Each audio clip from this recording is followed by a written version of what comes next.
the first one is mindset then. So the fundamentals of an agile mindset is essentially what we're looking at here. And if I remember rightly, before you phrased this as sort of plan, do, review, and adapt. Is that correct? And if so, talk to us about how they work in that agile mindset.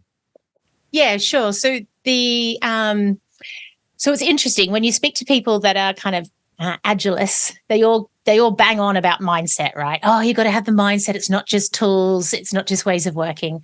But then there's this little chicken and egg thing that happens, which is you can't really change your mindset unless you give it a go and try things out and use the tools. So it kind of, so you can constantly debate how to do that. But ultimately, I find that people need to experience what agile ways of working so they can go have some light bulb moments. Oh, that's what I mean by quickly testing something. Or, oh, look, I just took this idea to 5 people and they hated it. Oh, okay. That's good because now I'm not going to do it, So, so mindset, I'll define kind of mindset and then I'll move back to the plan, do, review, adapt. So, there's a very good writer out there, Simon Powers, and he talks about actually mindset being some beliefs. So one is that you believe the world is now complex, so it can't be managed and controlled in the way that it used to. Things aren't linear. There's no clear cause and effect. If you do one thing, it won't automatically lead to something else. It could lead to multiple things that you weren't expecting. So in complexity, you need to operate differently. You need to work differently. The other beliefs, however, is this idea of people, that actually bringing people together and in self-organizing and in a multi-skilled way, we can actually solve complex problems. And so Agile is very much about, we believe that people have the answers and let's create the environment where they can actually excel and work together. And then the other one is this proactive belief. So this is this idea of continuous improvement. So by embracing that rhythm of plan, do, review, adapt, and constantly inspecting what you've done, did this work? Did we get the data? If not, what should we do next? There's a real momentum that is created in Agile. So that's kind of that. I like that kind of definition as the mindset. The plan, do, review, adapt is ultimately that cycle. So you want that cycle to be like 2 weeks, not really longer than a month. And in the world of sort of L&D and HR, generally if you go over the month, it's too long. And you want to, of course, still have your big picture plan, your roadmap, but then you're thinking, okay, in this cycle, this 2 weeks or 1 month, what are we going after? What are we trying to do?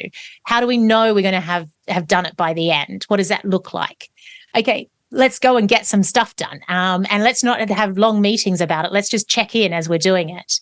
And then at the end, we're going to review. So we're going to review the what, so what we've produced, the product, and we're also going to review the how we worked. And we're going to look at what's the 1 or 2 improvements or changes that we now take into the next cycle of work. And that's the adapt. But also, by the end of that cycle, you might have something completely has changed in the organization. Budgets have gone, your CEO's walked out, maybe you've had a social media crisis with your brand, you might have to actually change direction. You might need to pivot. You might need to even stop what you're working on and work on something else. And the idea is by doing that in the cycle, you now can adapt and you can respond. So it kind of gives you some discipline in how you do respond to changes. I think one of the carryover benefits of this process as well is that review stage. We look at what and how, because often we talk about showing impact and we can get a little bit narrow on the metric, but actually is the process functioning. Yes. It might be that it wasn't as efficient as it could have been, and that could be the thing to adapt. Or it might be that we got to that outcome, but everybody hated the process and no one's going to want to do it again the next time. So have you seen that happen as well? Yeah, definitely. No, and I think you're right. The review is key. It's also about getting comfortable with sharing unfinished work.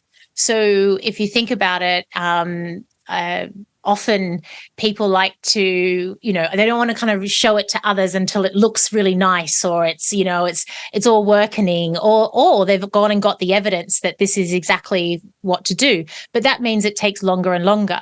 So one of the biggest kind of changes I found for teams that I work with is this idea of you show each other what you've done so far. And it might not be finished yet.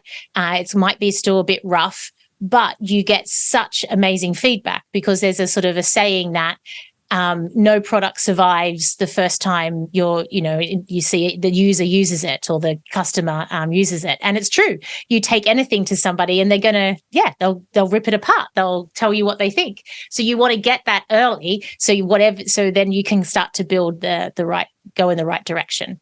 Also, I don't think we kind of review how we work enough, as you say, and this could be tools. Okay, we've tried to use this Kanban board and it's a total disaster. So let's just, leave it and try something else. Or it could be the matter of, we're always going to speak to our tech team about getting resources to run this program. Could we get the tech team to be part of this team? Or how do we create an agreement on how we can actually move faster with the tech team?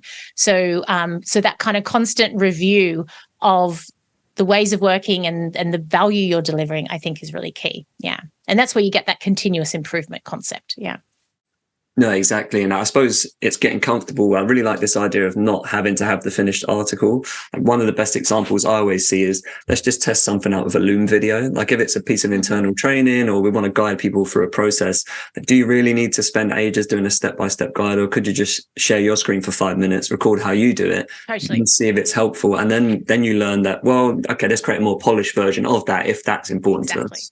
Exactly. And, there's a good example. A team was working on a solution around career development. And they, after doing some of those, sketches and a bit of kind of feedback, it started to look like a good idea was creating a website that people could find career opportunities at the organization through. And that maybe they could even connect it with their LinkedIn profile and it would be quite dynamic. But they were like, well, is that even worth going after? That's quite a big investment. That's quite a lot. So they actually mocked up some examples of that on paper and sat down with people and actually went, okay, you've just got this email in your inbox. What would you do next? Oh, okay. Oh, I'd click on it. Oh, okay, great. So now this page this screen is showing. What would you do now?